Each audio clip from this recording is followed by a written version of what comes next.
ಮೈಸೂರು ಕೊಡಗು ಲೋಕಸಭಾ ಚುನಾವಣೆಗೆ ಸಂಬಂಧಪಟ್ಟಂತೆ ಸದ್ಯ ಪ್ರತಾಪ್ ಸಿಂಹ ಅವರಿಗೆ ಟಿಕೆಟ್ ಮಿಸ್ ಆಗಿದೆ. ಈ ಸಂಬಂಧ ಮಾತಾಡಲಿಕ್ಕೆ ನಮ್ಮ ಜೊತೆ ಮಾಜಿ ಉಪಮುಖ್ಯಮಂತ್ರಿ ಅಶ್ವಥ್ ನಾರಾಯಣ ಅವರು ಇದ್ದಾರೆ. ಅವ್ರನ್ನ ಮಾತಾಡ್ಸೋಗ್ತೀನಿ. ಸರ್, ಈಗ ಚುನಾವಣಾ ನಿರ್ವಹಣಾ ಸಮಿತಿಯ ಸದಸ್ಯರು ಕೂಡ ಆಗಿದ್ದೀರಿ ಸರ್, ನೀವು ಮುಖ್ಯಸ್ಥರಾಗಿದ್ದೀರಿ, ಪ್ರಮುಖರಾಗಿದ್ದೀರಿ. ಇವತ್ತು ಸಭೆ ಕೂಡ ನಡೆಸಿದ್ದೀರಿ ಸರ್. ಪ್ರತಾಪ್ ಸಿಂಹ ಅವರು ಕೂಡ ಆಗಮಿಸಿದ್ರು.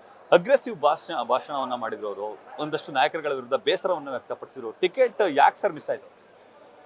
ಇದ್ರ ಬಗ್ಗೆ ಯಾರಿಗೆ ಟಿಕೆಟು ಯಾರಿಗಿಲ್ಲ ಅನ್ನೋವಂಥದ್ದು ಯಾವುದೂ ನಿಶ್ಚಯ ಆಗಿಲ್ಲ. ಪಾರ್ಲಿಮೆಂಟ್ರಿ ಬೋರ್ಡಲ್ಲಿ ನಿಶ್ಚಯ ಆಗುವಂಥದ್ದಾಗುತ್ತೆ.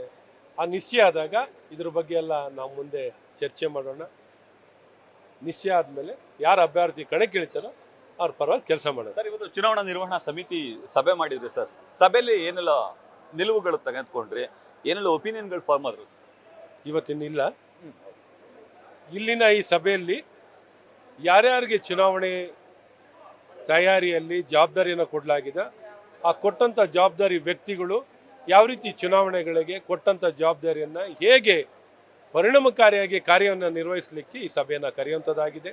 ಅವರಿಂದ ಯಾವ ರೀತಿ ತಯಾರಿಗಳನ್ನು ಮಾಡಿರುವಂಥ ವರದಿಗಳನ್ನ ತೊಗೊಳ್ಳುವಂಥ ವರದಿನ ತಗೊಂಡು ಇನ್ನು ಮುಂದಿನ ದಿನದಲ್ಲಿ ಇನ್ನೂ ಪರಿಣಾಮಕಾರಿಯಾಗಿ ಹೇಗೆ ತೊಡಗಿಸ್ಕೋಬೇಕು ಅಂತ ಚರ್ಚೆ ಮತ್ತು ಸಮಾಲೋಚನೆಗಳನ್ನು ಮಾಡಿ ಭಾಳ ಸ್ಪಷ್ಟ ಸಂದೇಶವನ್ನು ಕೊಡಲಿಕ್ಕೆ ಇವತ್ತಿನ ಎಲ್ಲ ಲೋಕಸಭಾ ಕ್ಷೇತ್ರದಲ್ಲೂ ಈ ರೀತಿ ಸಭೆಯನ್ನು ಕರೆಯುವಂಥದ್ದಾಗುತ್ತೆ.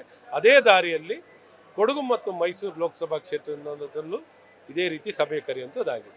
ಯಾರೇ ಅಭ್ಯರ್ಥಿ ಆದ್ರೂ ಅವ್ರ ಗೆಲುವಿಗೆ ಶ್ರಮಿಸಿ ಅಂತ ಹೇಳಿ ಖುದ್ದು ಪ್ರತಾಪ ಸಿಂಹ ಅವರು ಕೂಡ ಹೇಳುವಂತ ಕೆಲಸ ಮಾಡಿದ್ದಾರೆ.